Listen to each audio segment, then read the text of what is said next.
For those of you who don't know me, my name is Chris Dickens. I'm the guy who, back in March 12, 1999, helped create what is now known as the Adrenaline Wrestling Foundation. I have been going at this pretty much 10 years, dealing with the same drama and BS that comes with any wrestling promotion for 10 long years. Now, for a majority of those 10 years, I was put in the limelight as the owner of AWF, or EWA, or Metro, or DCW, or AWF Worldwide, or AWFX, whichever one. However, they were all part of AWF, and I was labeled the owner. I'm still pretty much in that aspect of the owner, just not as much anymore. I'm the only person in the AWF to take as many risks as I have. I've been put through fire tables, I've been put through thumbtack tables, hit with cacti in the face, I've been hit by trucks, thrown off the top of roofs. You name it, I've done it. You know, I've taken risks that don't need to be taken, and did it for people who were just there wrestling, and for you fans who are watching online nowadays. However, when it comes down to this wrestling, this entertainment, sport, whatever you want to call it, I myself feel as though that I have to go out there and make the best of it, because if I don't, I'm not going to be remembered. And that's the thing about me, if you ask anybody, is which regardless of whatever I do, everybody remembers my matches. Everybody remembers a Chris Dickens match. I'm actually one of the first few people in the backyard scene in Georgia, as far as I know, who's had his match seen worldwide, and has actually made Marines cringe. April 12th of 2002, I had a match with my buddy Fury at our event Annihilation, and I broke his neck with my move, the Career Killer, and then set his body on fire. That match was seen worldwide, in every country, on every base, the Marine Corps base, any military base you can think of. I probably seen that video. And a lot of Marines right now are a little fearful of me. So any Marines out there, if you've seen this video, I'm the guy who did it. Going through my history, as far as wrestling goes, of course, I named off all the AWF represented organizations. I was also part of what is now the Independent Flatline Championship Wrestling. I actually helped get FCW to where it is today. They won't acknowledge that. The only thing they acknowledge is the fact that I have a brilliant mind when it comes to booking matches and dealing with talent in the wrestling business.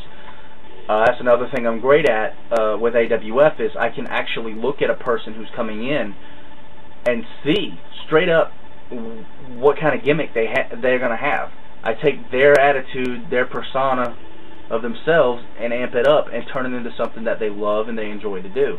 Not give them something like, well, you're going to be the gobbledygooker, or you're going to be the dumpster dozy, or you're going to be Rocky Maivia, and you're going to come out and you love the fans. Yeah, no.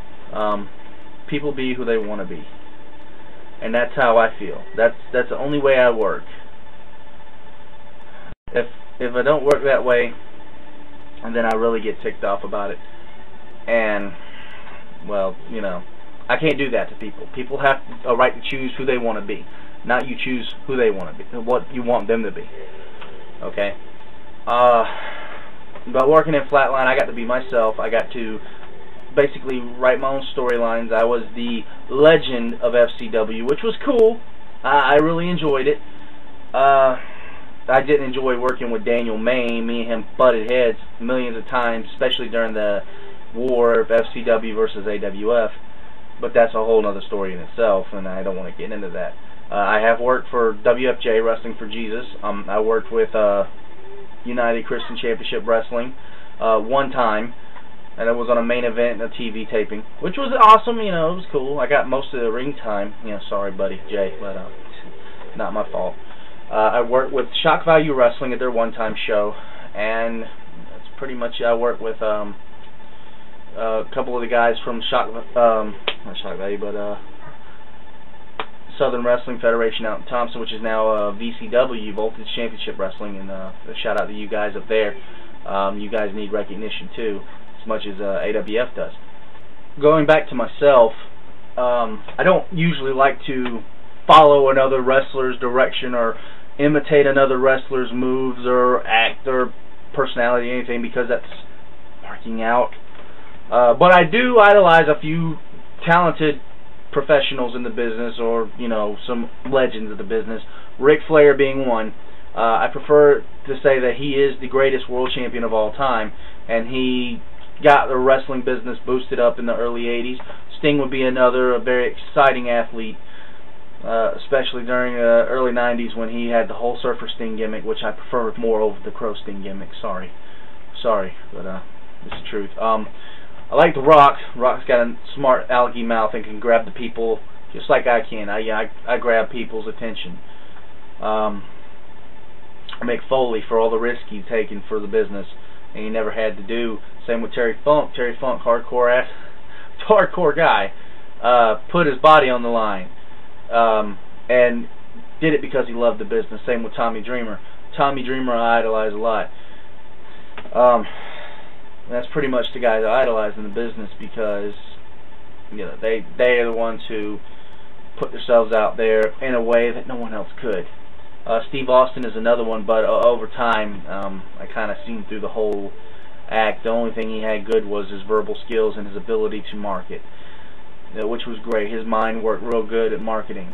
So in ring, it was something I already seen.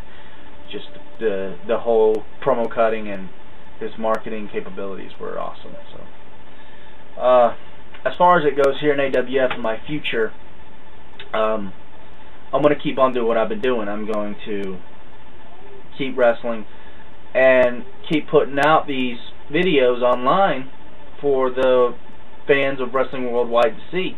I've been doing backyard wrestling for 10 years, like I said, and I feel that people all around the world need to see what we do, not just the people in our local area. And thank God for YouTube, MySpace, Facebook, Daily Motion, all of them for giving us the ability to put our product online and show it to the world. Because without it, we wouldn't be able to do any of this.